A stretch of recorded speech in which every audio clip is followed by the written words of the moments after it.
Welcome to my little corner in the internet. I'm Nadine. I'm traveling with my dog Marjorie, and I welcome you wholeheartedly to Everyday Alchemy, where I walk the 12-week path of Julia Cameron's The Artist's Way. Journey with me through the mess and magic of life itself. This is week 9, recovering a sense of compassion. Hello, my loves. I welcome you to a little chat in this beautiful atrium. We are here in France, in the beautiful Britannia, and I'm actually really early this time around with my weekly review. The Artist's Way, Julia Cameron, right? Week 9, recovering a sense of compassion. This week we had the topics of fear, enthusiasm, creative U-turns, and blasting through blocks. The points I understood she was trying to make this week was that fear isn't laziness, because fear is the inability to start and spending energy on self-doubt, and instead we say it's laziness because we don't start, we don't do anything, we're paralyzed or we're frozen. So we should use love for our inner artist to cure that fear. We were also talking about enthusiasm, which apparently comes from the Greek, meaning filled with God. I found that to be very beautiful. And another paradox she was talking about was discipline is rooted in admiring ourselves, versus the real point is that the creative flow can come through.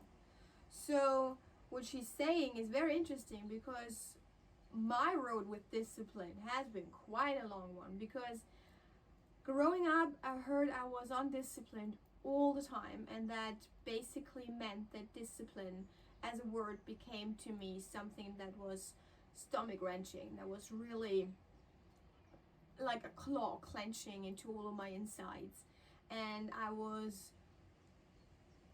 prohibiting myself from being disciplined and telling myself that discipline is something negative. Then Mel Robbins or Till Swan, I'm not sure, talked about the fact that discipline might actually, or is actually, an expression of self-love. Oh, and that opened a whole new door for me, and I really was about, okay, I can do this because I'm on a journey of self-love. And she is right. When I make a promise to myself that I'm going to do something, if I don't show up, what kind of love is that? Like, that isn't really love, is it? It is a broken promise to myself, and therefore it is counter to self-love. However, throughout the last months, I talked a lot about dogmatism with a wonderful, inspiring friend of mine. She thought it very important to see things through and see things done. And these days she's more gentle with herself and kind to herself, and give it a little bit of a flow, like not necessarily being dogmatic about things. So when I read the interpretation of Julia Cameron of what discipline can also look like, I was like, oh, maybe I'm in my make it joy not duty era of discipline, because I fall prey pretty fast to doing things dogmatically, in a way where I push myself and feel bad about not doing them. What I'm trying to say here is not that it's not good having to-do lists and keeping track on your moods or what you eat or whatever. What I'm trying to say is that right now, when I read her interpretation of discipline, I was like, right, maybe I have come now across a new concept of discipline that is serving me more than the other one, which was discipline is self-love. And I feel like very proud when stuff like that happens, and very happy as well, because it shows me that the only constant in life is change, right? So from not even wanting to hear the word discipline to discipline is self-love, to now looking at discipline as something that doesn't have to be dogmatic and that can induce joy, is quite the way to go. That makes me quite happy, right? So in essence, what she says is enthusiasm is not an emotional state, it's a spiritual commitment, a loving surrender to our creative process, and therefore enables us to make discipline a play date with yourself. Fear isn't laziness, enthusiasm isn't the same thing as discipline. And she also was talking about creative U-turns.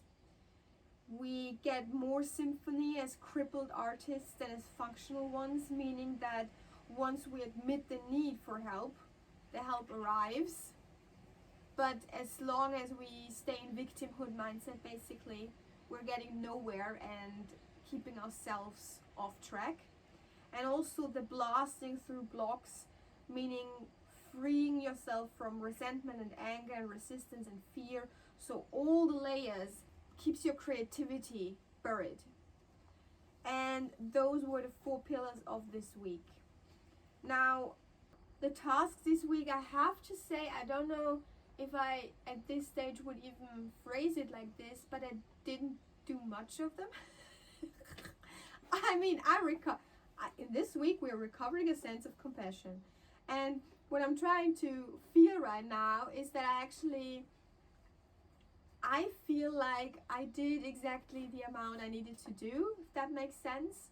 And I'm not making excuses, and I usually really try to do all of the exercises in here. But what I discovered this week was a sense of what I need and what serves me and what doesn't. And I won't apologize for that to my future self watching that, because that is what this week was about, right? The 3 tasks we had to do or were advised to do were reading our morning pages and then taking stock, highlighting things that are insights and highlighting things that are actions that we wanted to take. Also a visualization, and then a creative U-turn exercise. I didn't do the last 2. What I did, however, was read through my morning pages and highlight stuff. And what I highlighted was, I mean, it's a lot. I mean, if you look at this, that's quite a lot to read. I think that's like a novel, really. And I read through a couple of them, and I found quite a lot of wisdom and insights and actions that I wanted to take. So I kind of sort of did this exercise. I did my morning pages 5 times only this week, which is, I think, the first week that I actually allowed myself to not do them twice. I did, however, do my affirmations and my artist's prayer. And I think why I wanted to talk about that is because if someone tells me you need to do your morning pages every day, I do them every day, but this week I didn't do them every day, and I felt alright. Like, I felt really okay not doing them on these specific days, because my routine just or my day just evolved around other things, right? Like going to the beach. So, what are you doing today? It's the weekend. Oh, it's just a regular Saturday, and I'm at the beach eating a croissant. What do you do on a random Tuesday? I'm on a beach, an autre plage.